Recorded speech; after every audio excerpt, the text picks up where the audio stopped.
It's like church. How would I know? Thank you all for coming.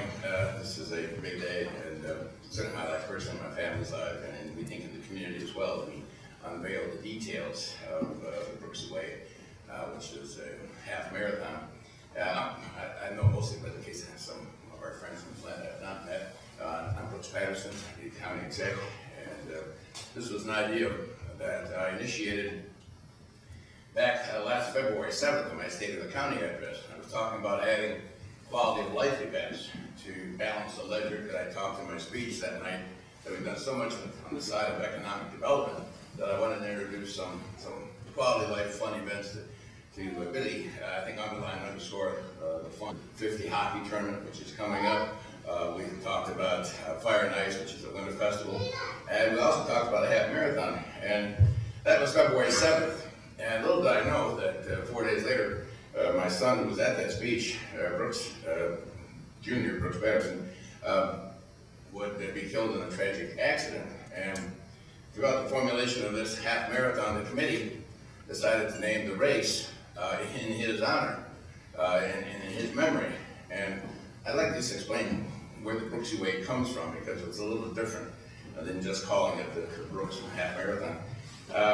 At my son's funeral, my son-in-law, Gary, who's here today, and he'll be introduced in a moment, got up and was talking about my son, Brooksie, and how he lived. He had this exuberance for life, how he lived everything to the fullest. He bungee jumped, he climbed mountains out of Colorado, he fished and hunted. He was really, everything he did with exuberance and 110% commitment.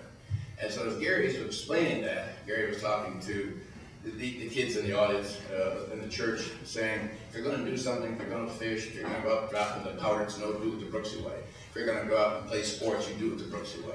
And so we took that phrase, the committee did, and hence the name, the Brooksie Way for the half marathon.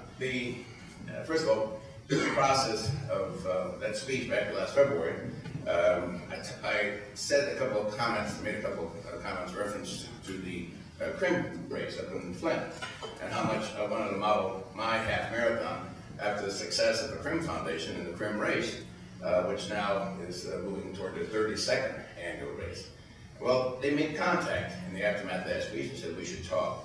It was a very fortuitous relationship that's been built based on that initial contact. The Crim Foundation, you're going to meet the principals from the foundation, have partnered up and basically have taken over the operation and the presentation of this race.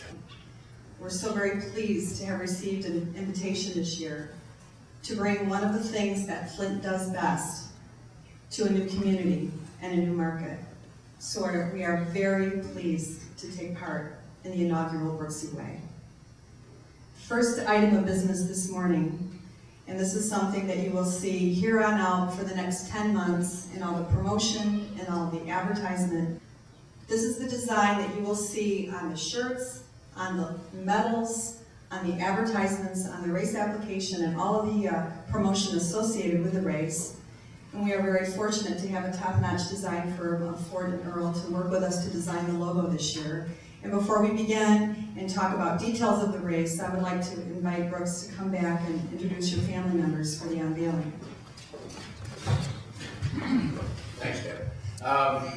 With me this morning is some of my family members. Brooks' mom, Kathy, if you would come up, please. And Gary, who was the son-in-law who did the eulogy and coined the phrase Brooksie Way, and his wife, my daughter Mary, and little baby Ella. She can come up here with you.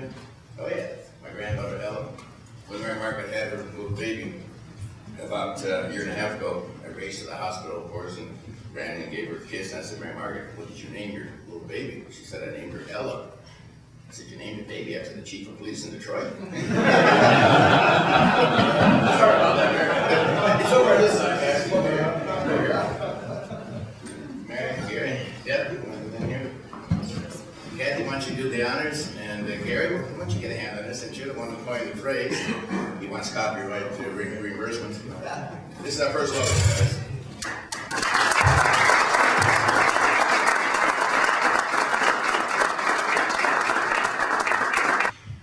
Next item of business is the course. We do begin and end on the grounds of this beautiful campus, and I would like to turn it over to Greg to walk all of you through the course. Thanks, Deb. As Deb mentioned, we're going to actually start right out in front of the university on Walton Boulevard. We're going to head east. It's a nice little downhill as we head east on Walton Boulevard. We'll turn south on Old Perch. Again, it's downhill, and runners are going to be feeling pretty good about themselves at this point as they continue the road again, still continuing downhill. And then we're very fortunate in Oakland County to have these wonderful trail systems. So we're going to jump on the Clinton River Trail. It's a beautiful manicured trail. The river runs through it. We'll head on the trail for a little while, and it'll take us into downtown Rochester. We'll start heading west down University Drive through downtown Rochester and be able to have all the sights and sounds of the shops and stores going there. We'll turn in front of the police station, and then we'll jump onto the Cane Creek Trail. Again, a wonderful manicured trail, and it's from a runner's perspective, very soft on your feet compared to the pounding pavement. And then again, we're still kind of flat to downhill until we get out here on Tinkin Road, and then this is where the runners will realize that it's called Rochester Hills for a reason. And we'll start doing some uphill elevations as we head west to make our way home. We'll turn north on Brewster Road, and something of notice along all of the course, we're running either through residential or downtown districts. So from a fan and viewing perspective, it's just a wonderful course to participate as well as be a spectator. We'll head up Brewster to Dutton, and we'll be able to take in one of the fine dirt roads in Oakland County. Again, there's some nice subtle hills there as well. When we get out on the North Adams, very much downhill to, again, we'll come back into the front of Oakland University where you go into the stage, and we'll make our way about the last mile through the university itself, and it becomes very fast downhill, and we're actually going to finish coming across the bridge right here to Meadowbrook Hall. So it's just a beautiful setting, again, a very beautiful tree-lined bridge, and what the runners will see in front of them is this beautiful facility as they finish and get their medals. And I'm pleased to announce we have our first major sponsorship to announce this morning, a presenting sponsorship with an organization that has been with the CRIM for many, many years. It is a wonderful partnership. If you come to the CRIM and you get your runner bag, you're walking away with one of their runner bags. So I would like to thank my friends at Health Plus of Michigan and introduce Dave Crosby, CEO of Health Plus. Would you like to step up, Dave?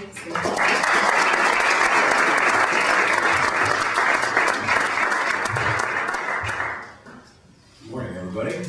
I happened to be at the State of the County address. I don't know if you remember this, Brooks, but I happened to be there, and when I heard him talk about having a CRIM-style event in Oakland County, afterwards, in the little reception that was going on, I walked up to him and I said, "We're in, count us in." Now after that I thought back and I thought, well, it's probably when you have to negotiate what you're going to pay to be involved in something, it's probably not the best thing just to say up front, "We're in." But I was so excited about it that I thought, this is great, this is what we're all about, what we want to encourage as an organization.